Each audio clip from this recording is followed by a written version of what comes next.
حج النساء، خواتین کا حج۔ عورت اگر خود مالدار ہو تو اس پر حج فرض ہے، ورنہ نہیں۔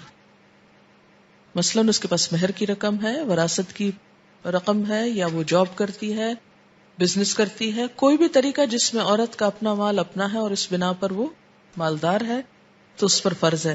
اگر اس کے پاس مال نہیں اور شوہر ہی کا مال ہے، حالات تنگ ہیں، تو وہ شوہر کو مجبور نہیں کر سکتی کہ وہ اس کو حج کرائے، کیونکہ اس پہ فرض نہیں۔ نہ شوہر پہ فرض ہے بیوی کو کرانا اور نہ بیوی پر حج فرض ہے۔ خواتین پر حج فرض ہونے کے لیے مالی استطاعت کے علاوہ محرم کا ساتھ ہونا بھی شرط ہے، کیونکہ حج کا سفر بہت طویل، اس میں قربانی کا مسئلہ، اس میں کافی سفر آنا جانا، مختلف مناسک کا ادا کرنا اور بہت ہجوم اور رش، اس لیے اس سفر میں محرم کا ہونا ضروری ہے۔ جس عورت کا خاوند فوت ہو جائے اسے دوران عدت حج کا سفر کرنا منع ہے۔ کسی عورت کا محرم کے بغیر خواتین کے گروپ میں شریک ہو کر حج کا سفر کرنا سنت سے ثابت نہیں۔ یہ ڈیپینڈ کرتا ہے کہ گروپ میں اگر ایسے رشتہ دار شامل ہیں جو ڈائریکٹ محرم نہیں، مثلا بہنوئی ہے، بہن کی بیٹیاں ہیں، اور اسی طرح کے کچھ اور لوگ ہیں، تو کسی ایسی خاتون کو کہ جس کا کوئی اور نہ ہو اس گروپ میں جو کہ بڑا ہو شامل ہونا، کیونکہ ازواج مطہرات کے بارے میں آتا ہے، میں نے پڑھا تھا، اس میں انہوں نے کہا ہوا ہے کسی عورت کا غیر محرم مرد کو محرم بنا کر حج کرنا سنت سے ثابت نہیں۔ ایک اور جگہ پر کہا ہے کہ کسی عورت کا محرم کے بغیر خواتین کے گروپ میں شریک ہو کر حج کرنا سنت سے ثابت نہیں۔ اسی طرح حج کی شرائط میں محرم کا ہونا ضروری ہے۔ اس کے لیے انہوں نے لکھا ہے کہ سفر حج کے لیے عورت کے ساتھ خاوند یا کسی محرم مثلاً باپ، بھائی، بیٹا، چچا یا ماموں وغیرہ کا ہونا شرط ہے۔ اس کے لیے یہ حدیث بھی انہوں نے بیان کی ہے۔ حضرت عبداللہ بن عباس رضی اللہ تعالیٰ عنہ کہتے ہیں کہ میں نے نبی اکرم صلی اللہ علیہ وسلم کو خطبہ دیتے ہوئے سنا، آپ فرما رہے تھے کوئی مرد کسی عورت کے ساتھ ہرگز تنہائی میں نہ ملے الا یہ کہ اس عورت کا محرم ساتھ ہو، نہ ہی کوئی عورت محرم کے بغیر سفر کرے۔ ایک آدمی کھڑا ہوا اور اس نے عرض کیا، یا رسول اللہ صلی اللہ علیہ وسلم، میری بیوی حج کے لیے چلی گئی اور میں نے فلاں فلاں غزوہ میں اپنا نام لکھوا دیا ہے۔ آپ نے فرمایا جاؤ اور اپنی بیوی کے ساتھ حج کرو۔ اسی طرح ایک اور جگہ پر آتا ہے کہ حضرت یحییٰ بن عباد کہتے ہیں کہ رے ایران کا ایک شہر، ایک عورت نے حضرت ابراہیم نخعی کو لکھا کہ میں نے فرض حج ادا نہیں کیا اور میں مالدار ہوں لیکن میرا محرم نہیں، میرے لیے کیا حکم ہے؟ تو حضرت ابراہیم نخعی جو ایک فقیہ تھے، انہوں نے عورت کو جواب لکھا کہ تو ان لوگوں میں سے ہے جن پر اللہ نے حج فرض نہیں کیا ہے۔ اسی طرح ایک اور حدیث ہے، حضرت عبداللہ بن عمر سے روایت ہے کہ رسول اللہ صلی اللہ علیہ وسلم نے فرمایا، اگر لوگ جان لیں کہ تنہا سفر میں کیا خطرات ہیں جو میں جانتا ہوں تو کوئی سوار رات کو اکیلا نہ چلے۔ تو پہلی بات یہ ہے کہ عورت کے لیے پسندیدہ کیا ہے کہ وہ حج پر جائے تو اس کا محرم ساتھ ہو، کیونکہ حج کا سفر کوئی عام سفر نہیں۔ عام سفر کے لیے بھی عورت کو تنہا نکلنے سے منع کیا گیا ہے، لیکن خاص طور پر حج کے سفر کے لیے۔ اس کی وجہ یہ ہے کہ حج میں بہت سارے مسائل ہوتے ہیں، بہت سے طویل انتظار ہوتے ہیں۔ آج کے دور میں اگرچہ جہاز اور بسوں وغیرہ کی بہت سہولت ہے، اس کے باوجود بہت سے مواقع ایسے آتے ہیں بھیڑ کے اور رش کے اور گھبراہٹ کے کہ جن میں تنہا عورت کا اپنے آپ کو سنبھالنا بہت مشکل کام ہے۔ اس لیے بالکل اکیلے نکلنا تو کسی صورت میں بھی جائز نہیں، یہ مطلقاً ممنوع ہے۔ کہ جیسے آپ یہاں سے اپنے گھر چلی جاتی ہیں اکیلے، ایسے کوئی شخص یہ کہے کہ اب جہاز میں بھی تو 3-4 گھنٹے لگتے ہیں تو میں اکیلے حج کر آتی ہوں، ایسا کرنا درست نہیں۔ لیکن جس چیز کی گنجائش نکلتی ہے وہ یہ ہے کہ اگر عورتوں کے ایک بڑے گروپ میں محرم کے بغیر نکلتی ہے تو آیا اس کا حج ہوتا ہے یا نہیں؟ اس کے بارے میں 1-2 دلائل ہمیں سنت سے ملتے ہیں، اور وہ یہ ہیں۔ بخاری کی روایت ہے عورتوں کا حج کرنا۔ امام بخاری کہتے ہیں مجھ سے محمد بن محمد نے کہا، ہم سے ابراہیم بن سعد نے بیان کیا، انہوں نے اپنے باپ سے، انہوں نے اپنے دادا سے، ابراہیم بن عبد الرحمن بن عوف سے کہ حضرت عمر رضی اللہ تعالی عنہ نے اپنے آخری حج میں حضرت صلی اللہ علیہ وسلم کی بیویوں کو حج کرنے کی اجازت دی اور ان کے ساتھ حضرت عثمان بن عفان اور حضرت عبد الرحمن بن عوف کو بھیجا. یعنی سب ازواج جو تھیں، 2 کی تو ڈیتھ ہو چکی تھی، لیکن باقی جو ازواج تھی وہ سب ایک گروپ کی شکل میں گئیں. ان کے ساتھ اپنا کوئی محرم نہیں تھا، لیکن حکومت کی طرف سے 2 لوگوں کو ان کا نگران بنا کر یا محافظ بنا کر یا ذمہ دار بنا کر ان کے ساتھ بھیجا گیا اور ان سب نے حج کیا. اور یہ 2 کون تھے؟ ایک حضرت عثمان بن عفان تھے اور دوسرے حضرت عبد الرحمن بن عوف. پھر اسی طرح دوبارہ حضرت معاویہ کی خلافت میں بھی ان بیویوں نے حج کیا. یہ ہودوں پر سوار تھیں اور ان پر چادریں پڑی ہوئی تھیں. یہ بخاری کی روایت کی وضاحت ہے. پھر اسی طرح ہم دیکھتے ہیں کہ ایک اور روایت میں آتا ہے، صحیح بخاری ہی کی روایت ہے، حضرت عدی سے مروی ہے کہ میں خدمت نبوی میں بیٹھا ہوا تھا کہ ایک آدمی نے آ کر فاقے کی شکایت کی، یعنی بھوک کی. دوسرے نے آ کر رہزنی کی شکایت کی، یعنی بدامنی کی کہ ڈاکے پڑتے ہیں. آپ نے فرمایا، عدی تم نے ہیرا دیکھا ہے؟ ایک علاقے کا نام ہے. اگر تمہاری زندگی دراز ہوئی تو تم دیکھ لو گے کہ ہودج نشین عورت ہیرا سے چل کر آئے گی. یعنی ایک عورت تنہا نکلے گی اپنے ہودج میں، خانہ کعبہ کا طواف کرے گی اور اسے اللہ کے سوا کسی کا خوف نہ ہوگا. اور اگر تمہاری زندگی دراز ہوئی تو تم کسریٰ کے خزانے فتح کر لو گے. اگر تمہاری زندگی دراز ہوئی تو تم دیکھو گے کہ آدمی چلو بھر سونا یا چاندی نکالے گا اور ایسے آدمی کو تلاش کرے گا جو اسے قبول کر لے تو کوئی اسے قبول کرنے والا نہ ہوگا. یعنی صدقہ خیرات روپیہ 2 روپیہ نہیں، پرس میں کوئی ہاتھ ڈالے اور چلو بھر سونا نکالے اور کسی کو دینا چاہے لیکن کوئی لینے والا نہ ہوگا. اسی روایت کے آخر میں، یعنی بخاری کی اس روایت کے آخر میں حضرت عدی کا بیان ہے، میں نے دیکھا کہ ہودج نشین عورت، یعنی وہ کہتے ہیں میں نے خود دیکھا اپنی نگاہوں سے کہ ایک عورت ہیرا سے چل کر خانہ کعبہ کا طواف کرتی ہے اور اسے اللہ کے سوا کسی کا خوف نہیں. یعنی تنہا آتی ہے، طواف کر کے واپس چلی جاتی ہے. اور میں خود ان لوگوں میں تھا جنہوں نے کسریٰ بن ہرمز کے خزانے فتح کیے. یعنی حضور صلی اللہ علیہ وسلم کی دوسری پیشن گوئی بھی درست ثابت ہوئی. اور اگر تم لوگوں کی زندگی دراز ہوئی تو تم لوگ وہ بھی دیکھ لو گے جو ابو القاسم صلی اللہ علیہ وسلم نے فرمایا تھا کہ آدمی چلو بھر سونا یا چاندی نکالے گا لیکن لینے والا کوئی نہ ہوگا. یعنی 2 پیشن گوئیاں ان کے زمانے میں پوری ہو گئی اور ایک کی پیشن گوئی پھر انہوں نے آگے روایت کی. یہ 3 روایتیں آپ کے سامنے میں نے رکھی. ایک میں کیا آتا ہے کہ عورت محرم کے بغیر حج نہ کرے. دوسرے میں کیا آتا ہے کہ محرم کے بغیر سفر نہ کرے. تیسری روایت میں کیا آتا ہے حضرت عبداللہ بن عمر کی کہ نبی صلی اللہ علیہ وسلم نے فرمایا، لوگ جان لیں اگر کہ تنہا سفر میں کیا خطرے ہیں جو میں جانتا ہوں تو کوئی سوار رات کو اکیلا نہ نکلے. یعنی عورت تو کیا مرد بھی اکیلا نہ نکلے جب سفر میں خطرہ ہو. یہ ساری روایتیں کیا بتاتی ہیں کہ کیا مرد اور عورت میں کوئی ڈسکریمنیشن مقصود ہے کہ مرد تو چلے جائیں اور عورتیں جو ہیں وہ دین کے کام سے محروم رہیں؟ یہ نہیں ہے مقصود. مقصود عورت کی حفاظت ہے، اس کو مشکل سے بچانا ہے کہ ایسے وقت میں، ایسی جگہ، ایسے سفر میں وہ نہ نکلے تنہا اپنے محرم کے بغیر یا حفاظت کے بغیر کہ جہاں اس کو کوئی خطرہ لاحق ہو.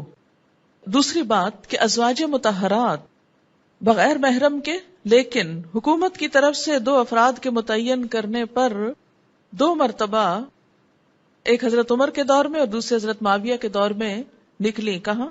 حج کرنے کے لیے. اور یہ کس شکل میں نکلی؟ گروپ کی شکل میں. یہاں تنہا سفر کرنے کی یا بغیر محرم سفر کرنے کی جو علت تھی، علت کیا ہے؟ خطرہ. یعنی خطرہ کہ عورت کی عزت کو، جان کو، مال کو، کسی بھی چیز کو تنہا سفر کرنے میں جو خطرہ لاحق ہوتا ہے وہ خطرہ نہیں تھا.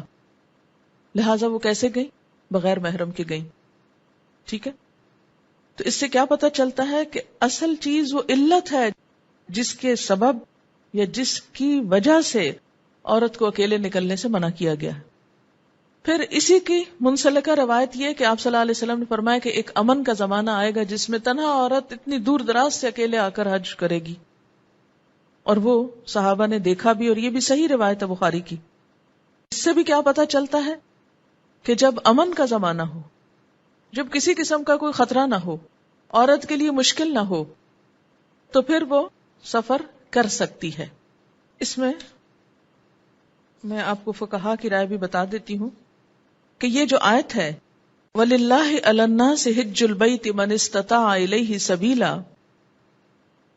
اللہ کی خاطر حج واجب ہے لوگوں پر یا لازم ہے لوگوں پر جو بھی اس کی طرف جانے کی استطاعت رکھتا ہو. تو یہ امام نووی لکھتے ہیں صحیح مسلم کی شرح میں، مگر اس میں اختلاف ہے کہ محرم شرط ہے یا نہیں. یہ امام نووی کہتے ہیں مگر اس میں اختلاف ہے، یعنی اہل علم کے درمیان، کہ محرم شرط ہے یا نہیں. سو ابو حنیفہ رحمت اللہ علیہ نے کہا کہ حج کے واجب ہونے کو محرم شرط ہے. وہ کہتے ہیں کہ عورت کا حج نہیں ہوتا جب تک محرم ساتھ نہ ہو، مگر اس وقت کے مکہ کے اور اس کے بیچ میں 3 منزل سے مسافت کم ہو. 3 منزل سے مسافت کم ہو تو کوئی بات نہیں، اکیلے بھی چلی جائے.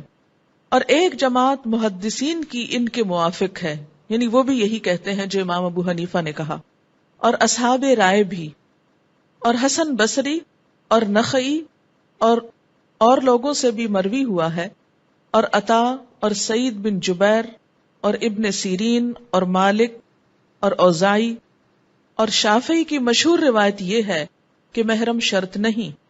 یہ دوسرا گروہ ہے، بلکہ شرط ہے کہ اس کو امن اور اطمینان ہو اپنی ذات کا.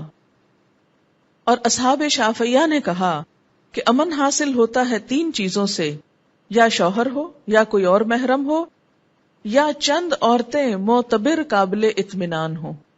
یعنی امن کے لیے 3 چیزیں ہیں، شوہر ہو، یا اگر وہ اویلیبل نہیں، وہ فارغ نہیں تو کوئی اور رشتہ دار ہو، اگر وہ بھی نہیں تو پھر چند عورتوں کا گروپ ہو. جب تک ایک ان تینوں میں سے نہ ہو تو حج واجب نہیں. یعنی اگر عورتیں بھی نہیں اور بالکل ہی ایک اکیلی عورت ہے تو پھر حج ہی واجب نہیں.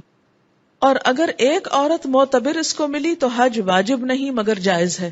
مثلاً اگر کسی عورت کے ساتھ ایک عورت تھی اور انہوں نے جا کے کر لیا، حج تو ہو گیا لیکن ان پہ واجب نہیں تھا. اور یہی صحیح ہے، اور بعضوں نے حج نفل اور سفر تجارت وغیرہ کو روا رکھا ہے. یعنی حج پر تو نہ اس طرح نکلے، لیکن حج نفل ہو، اگر نفلی حج ہے تو ٹھیک ہے چلی گئی. اور سفر تجارت وغیرہ یعنی دنیا کا کوئی کام کاج ہے، جبکہ کئی ثقہ عورتیں ساتھ ہوں. لیکن بعض علماء کے نزدیک یہ درست نہیں. بات سمجھ میں آئی کہ نہیں؟ یعنی یہ مسئلہ اختلافی مسئلہ ہے. میں نے دونوں سمتیں آپ کے سامنے رکھ دی ہیں. اب جب ایسے معاملے آتے ہیں نا کہ جس میں اختلاف ہو جاتا ہے، کیونکہ اب اختلاف کیوں ہوا؟ اس لیے کہ دونوں کے پاس دلائل ہیں، ہے نا. اب آپ یہ نہیں کہہ سکتے کہ جی نہیں یہ غلط کہہ رہا ہے، اس کی دلیل نہیں، دوسرا کہ نہیں یہ غلط کہہ رہا ہے. ایک بات یاد رکھیے، اجتہادی مسائل کے اختلاف میں کوئی جانب منکر نہیں ہوتی. اجتہاد کیا ہوتا ہے؟ قرآن اور سنت، تعامل صحابہ کو سامنے رکھ کر آج کے دور کے لیے کوئی مسئلے کا حل نکالنا. اجتہاد کا روٹ کیا ہے؟ جہد. جہد کس کو کہتے ہیں؟ کوشش کو. کس کام میں کوشش؟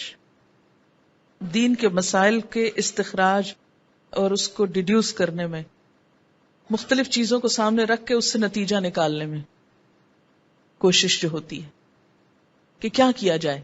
ایک مسئلہ پیش آ گیا، اس کا حل تلاش کیا جائے. حل تلاش کرنے کے لیے کیا؟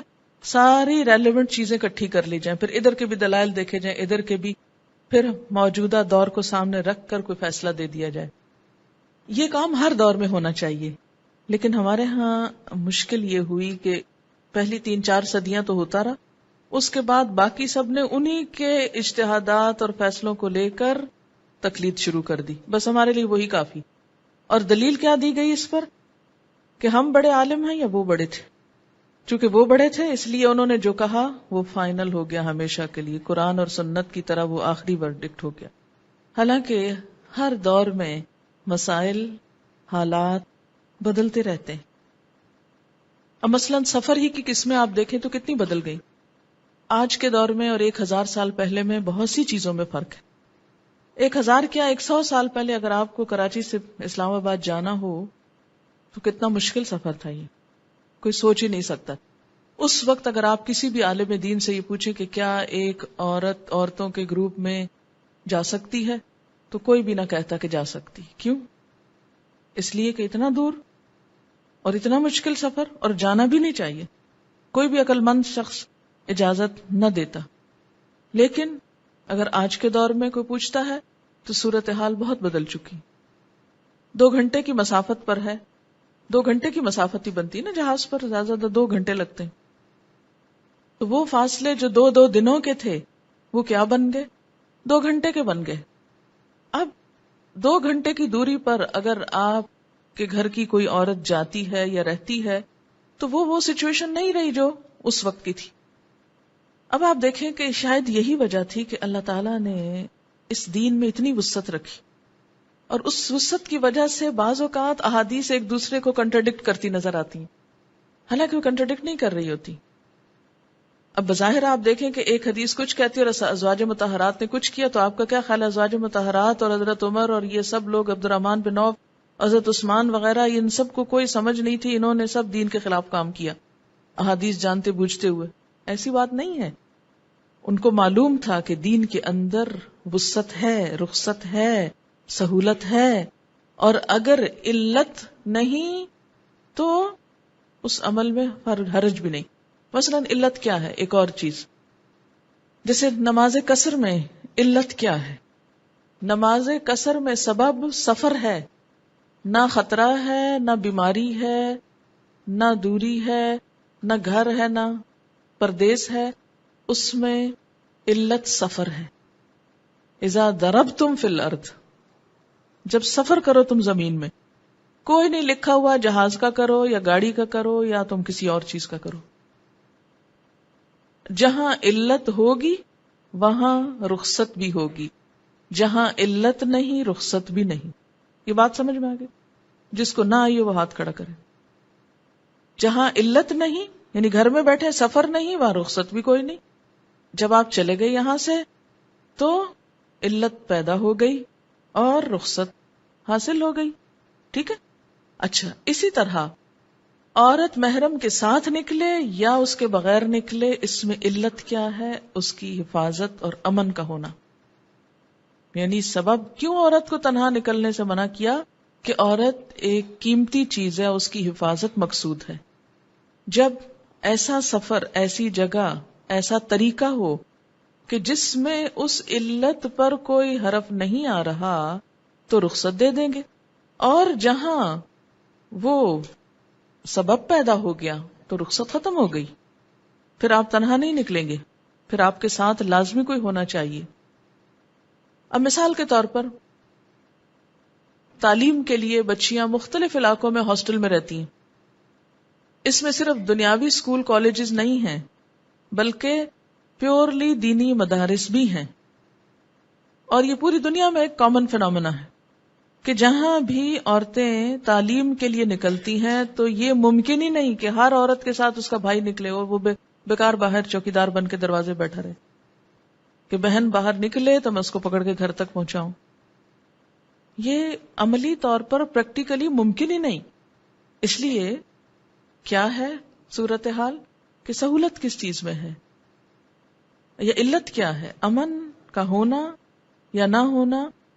تو اگر امن ہے، محفوظ جگہ ہے اور عورتیں ایک گروپ میں رہ رہی ہیں تو کوئی حرج نہیں، اور گروپ قابل اعتماد لوگوں کا ہے. نعوذ باللہ اس میں کوئی چور ڈاکو نہیں جمع کہ جو ایک دوسرے کو لوٹیں گے. تو ایسی صورت میں کیا ہے؟ یعنی امن موجود ہے تو عورتیں تنہا بھی گروپ کی شکل میں کہیں رہ کے دن رات پڑھ سکتی ہیں. اب آپ دیکھیے کہ ایک سعودی حکومت نے بھی ایک قانون بنا رکھا ہے اور اس میں بھی فلیکسیبلٹی. آپ کو پتا ہے کہ کچھ ملکوں میں اس قانون کی بڑی سختی ہے، کچھ اور ملکوں میں نہیں ہے. انڈونیشیا ملیشیا سے اسٹوڈنٹس کے میں نے خود گروپس دیکھے ہیں، ینگ گرلز کے، مدارس کے، جو اپنے ٹیچرز کے ساتھ آتے ہیں، عمرہ کرتے ہیں اور جاتے ہیں وہاں. کیوں؟ اس لیے کہ اس قوم میں ڈسپلن ہے ہمارے مقابلے میں کچھ زیادہ، اور وہ اس حکومت کی بات بھی مانتے ہیں اور کوئی ایسا امن و امان کا مسئلہ پیدا نہیں کرتے، اس لیے وہاں یہ رخصت موجود ہے. اور اس کی دلیل کیا ہے؟ ازواج مطہرات کا عمل، اور اس عمل کے پیچھے اجازت کس کی تھی؟ بڑے بڑے صحابہ کی تھی. ایک ہوتی ہے افضل ترین صورت کہ آئیڈیل سچویشن، ٹھیک ہے، ایک ہوتا ہے جواز کی کیفیت. آئیڈیل تو ہمیشہ یہی رہے گی کہ عورت اپنے شوہر کے ساتھ جائے یا بھائی کے ساتھ جائے، یہ ہر لحاظ سے قابل اطمینان بات ہے، ایسا ہی ہونا چاہیے. لیکن بعض عورتیں ایسی بھی ہیں کہ جن کے پاس ایسا کوئی ذریعہ نہیں، تو اس میں آئیڈیل سچویشن گروپ کی یہی ہوتی ہے کہ اس گروپ میں اگر کچھ خواتین کے بھائی یا شوہر یا کوئی محرم ہو تو باقی ان سب کے ساتھ پھر ایک گروپ میں مل کر، یعنی چند عورتوں کے ساتھ اگر ہوں اور باقی عورتیں ساتھ ہوں اور ایک پرامن گروپ ہو، یعنی وہ مرد باقیوں کی بھی ایک طرح سے لک آفٹر کریں. کیونکہ یہاں بھی آپ دیکھیں نا، حضرت عبد الرحمن بن عوف اور حضرت عثمان جو ہیں وہ ایک طرح سے ساتھ گارڈین کے طور پر جاتے ہیں. کیونکہ سفر حج جو ہے نا، عام سفر کے مقابلے میں بڑا مشکل سفر ہے، اور اس کے لیے وہ حدیث ہے، حضرت عائشہ کہتی ہیں کہ میں نے عرض کیا یا رسول اللہ صلی اللہ علیہ وسلم، کیا ہم آپ لوگوں کے ساتھ جہاد کو نہ جایا کریں؟ آپ نے فرمایا تم عورتوں کا عمدہ اور اچھا جہاد حج ہے جو حج مقبول ہو. حضرت عائشہ کہتی ہیں میں تو حضور صلی اللہ علیہ وسلم کے اس ارشاد کے سننے کے بعد کبھی حج چھوڑنے والی نہیں، یعنی ضرور جایا کروں گی. یعنی بہترین عبادت ہے، اور کتنی مشکل عبادت ہے جو جہاد کے برابر ہے ایک طرح سے.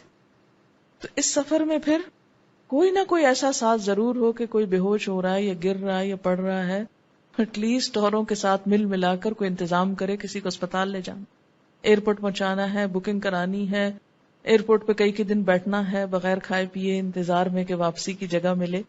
تو یہ ساری چیزیں ریکوائر کرتی ہیں کہ کوئی نہ کوئی مرد حضرات. اگر وہ سمجھتی کہ پر امن نہیں ہے جانا، اس کا خطرناک ہے کہ صاحب مال ہے مثلاً، تو لوگ کہیں چلو اس کو رستے میں ٹھکانے کرو کہ جا کے اس کا مال اٹھا لو، پھر وہ سوچ سمجھ، کیونکہ اس کو نا ایک اسے بطور فتویٰ نہ لیجیے، اس کو انڈیویجول جو حالات ہیں، سچویشن ہے، اس پر بھی ڈیپینڈ کرتا ہے. ٹھیک ہے. اس میں پھر ایک اور چیز یہ بھی ہوگی کہ ینگ لڑکیوں کا معاملہ اور ہے، عمر رسیدہ خواتین کا معاملہ اور ہے، یہ بھی چیز دیکھی جائے گی. امہات المومنین کا سفر حکومت کی نگرانی کے ساتھ کرنے میں کہیں حضرت عمر نے قرآن کی سائے سے استدلال تو نہیں کیا جس میں نبی کے بعد نبی کی بیویوں کو صلی اللہ علیہ وسلم باقی مسلمان مردوں پہ حرام کر دیا، اس طرح وہ باقی مرد ایک طرح سے اکیلے محرم کے بغیر ان کو امت کی مائیں قرار دیا. نہیں، ایسی بات نہیں ہے، اس لیے کہ اگر ماں سے مراد وہ ہوتا جو آپ جس معنی میں لے رہی ہیں تو پھر تو وہ حجاب بھی اتار دیتی، کیونکہ ماں کا حجاب تو بچوں سے نہیں ہوتا. لیکن وہ ماں ایک آنر کے لیے کہا گیا ہے، باقی جو ماں کی حیثیت میں پابندیاں ہیں وہ نرم نہیں پڑتی.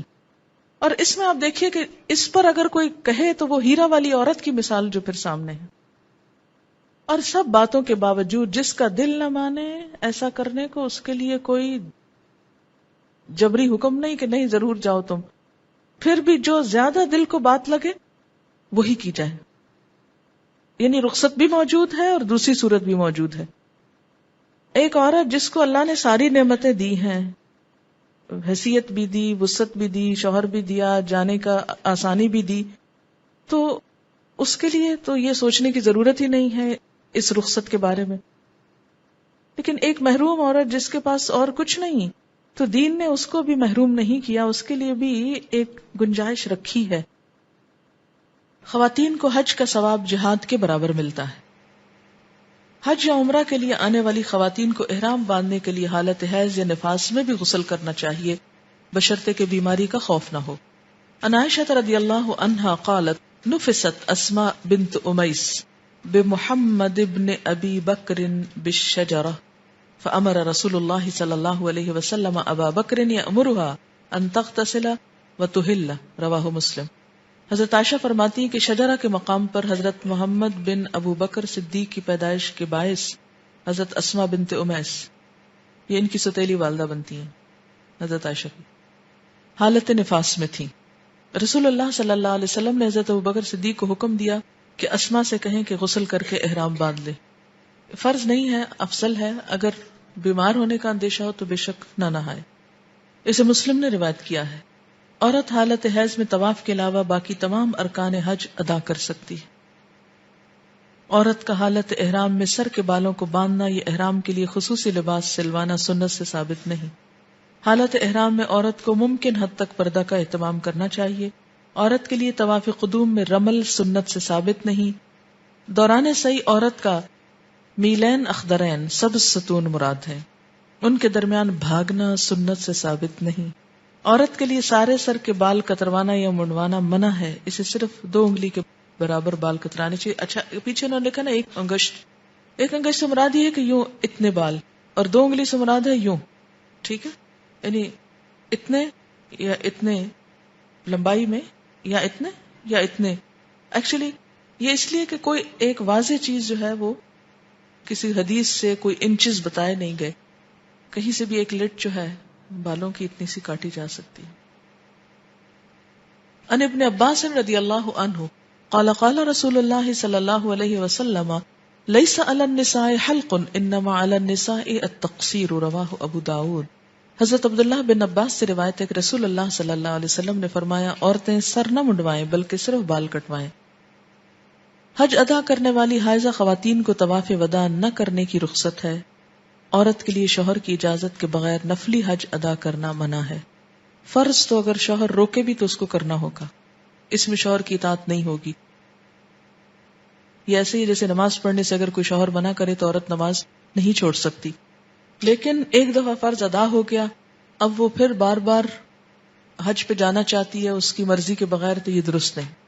ان ابن عمر رضی اللہ عنہما ان رسول اللہ صلی اللہ علیہ وسلم فی امرأة کان لها زوج ولها مال فلا یأذن لها فی الحج قال لیس لها ان تنطلق الا باذن زوجها. حضرت عبداللہ بن عمر رسول اللہ صلی اللہ علیہ وسلم سے اس عورت کے بارے میں روایت کرتے ہیں جس کا شوہر ہے اور عورت خود مالدار ہے، شوہر اسے نفلی حج کی اجازت نہیں دیتا. اس کے بارے میں نبی صلی اللہ علیہ وسلم نے فرمایا ایسی عورت کو شوہر کی اجازت کے بغیر حج پر نہیں جانا چاہیے، کیونکہ ایک فیملی لائف کو ڈسٹرب کرنا اور گھر میں لڑائی جھگڑا کرنا کوئی پسندیدہ چیز نہیں.